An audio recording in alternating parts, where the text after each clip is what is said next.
Most hatchlings open their eyes to the sun. I opened mine to the dark. And right from the start, I knew I didn't belong. They called me Eggshell, a cruel joke of nature, carrying the weight of where I came from on my back.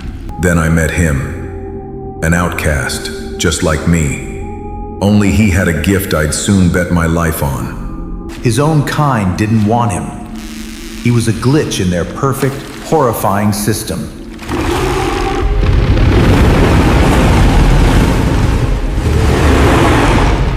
I didn't have much, just a broken shell and a bad attitude.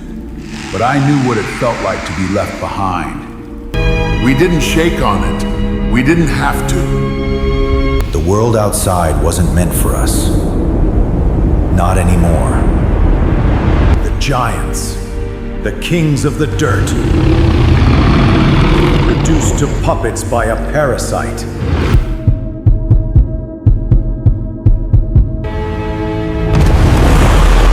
They didn't hunt for food anymore. They hunted for minds. I should have been terrified. I was terrified.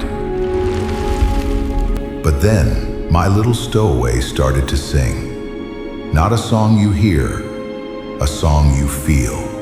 It was a shield, a localized dead zone. Inside this bubble, we were ghosts.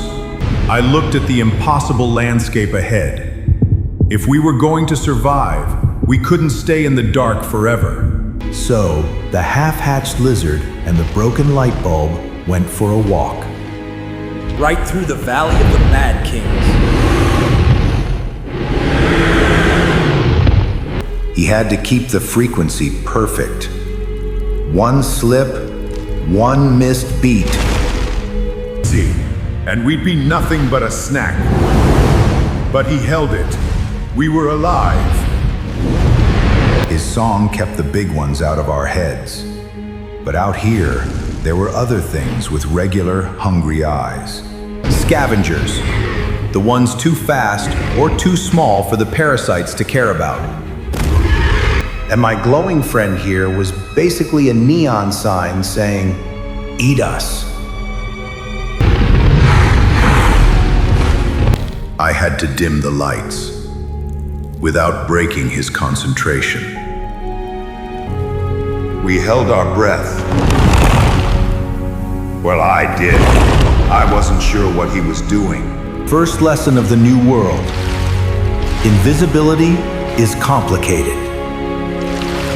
The graveyard of titans. The ancestors. Back when the world made sense. It was a shortcut to the mountains. But it was also a labyrinth. And we weren't the only things using it. He was just a kid, too. He couldn't keep the song going forever.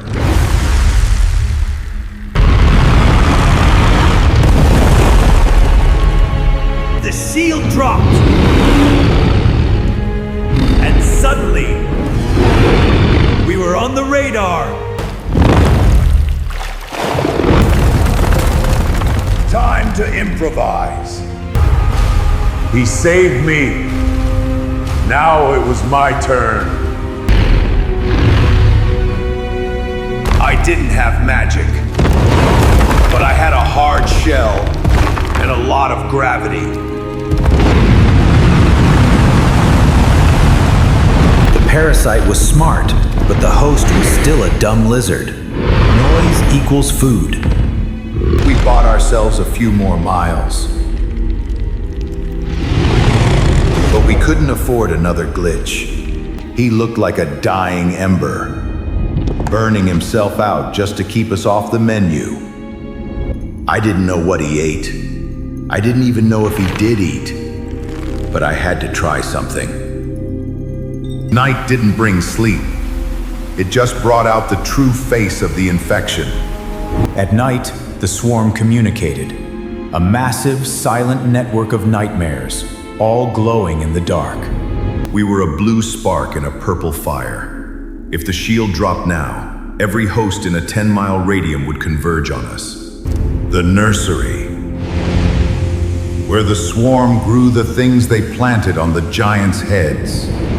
One wrong step, and we'd be breathing them in. His song blocked the adult's radar, but to the raw spores, his light was like a needle.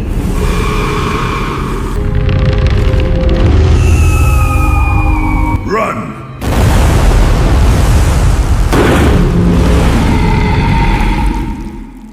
It was a minefield of mines. Step on one, and it tried to climb into your skull.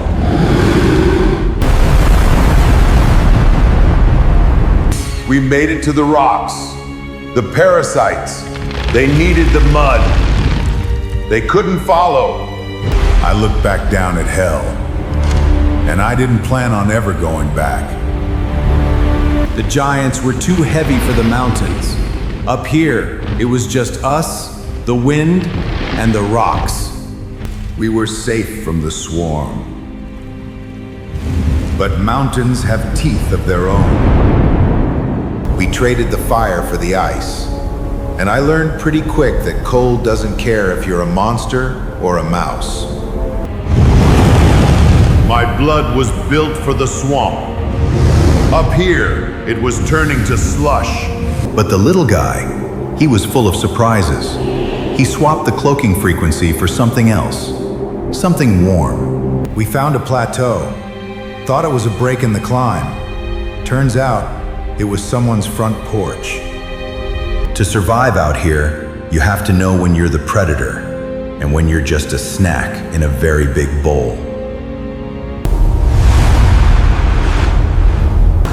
Lights out, kid. The Sky Kings. They didn't have mind control bugs. They just had a really good appetite. We didn't breathe. We didn't blink. We just tried to look like part of the furniture. If it saw us, there was no song in the world that could save us. For once, carrying this piece of junk on my back actually came in handy.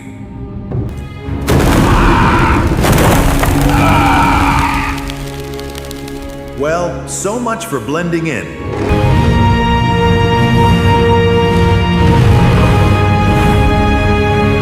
It was a dead end, or a leap of faith. Same thing, really. Gravity is a harsh mistress. But she beats being dinner. We fell deep, out of the storm, and into the mountain's glass heart.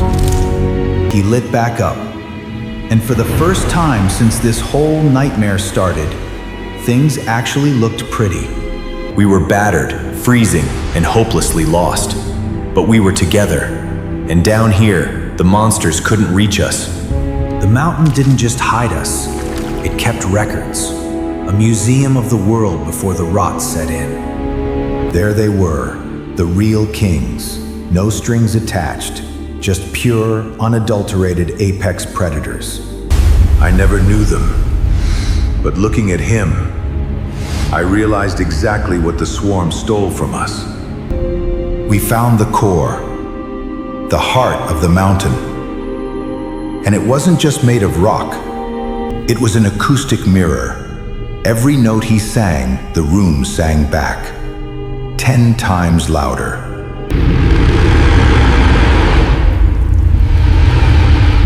For a second, just 1 second, I thought we had actually won. I thought we found home. But the swarm doesn't let go of its food. Cave variants. Blind. Driven entirely by the parasite's Hive-Mind. His song meant nothing to these things. They didn't have minds left to hide from. Cornered, outnumbered, and my only friend was down for the count. But I remembered what the crystal did to his voice.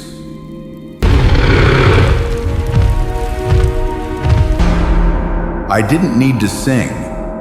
I just needed to ring the bell. He caught the frequency. And the mountain did the rest.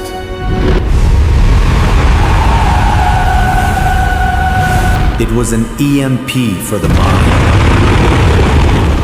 A hard reset. It didn't hurt the host. It just broke the chains. For a moment, they were just dumb, blind lizards again. And we were the kings of the mountain. We were safe. We could have stayed in that cave forever, lived like ghosts in the ice. But I looked up at the sky, and I thought about the giants down in the valley, trapped in their own heads. He felt it too. This wasn't just a panic room. It was a broadcasting tower.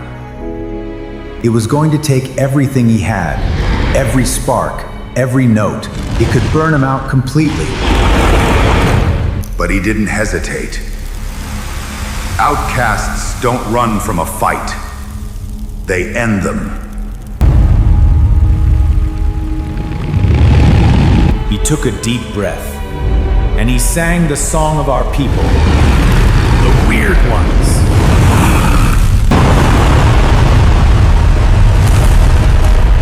Didn't just break the silence, it broke the sky. The frequency rolled over the valley like a tidal wave, washing away the sickness, severing the puppet strings. For the first time in generations, the giants woke up. But a light that burns that bright usually burns itself out. He gave them everything, the whole world, and he didn't leave a single spark for himself. Tough little guy. Guess he was too stubborn to stay in the dark.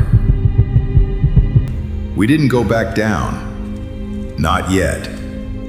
We had a pretty good view right where we were. I used to hate this piece of shell on my back. A constant reminder of being broken, of being different. But watching my friend resting in it now, I finally realized, sometimes only broken pieces hold the light.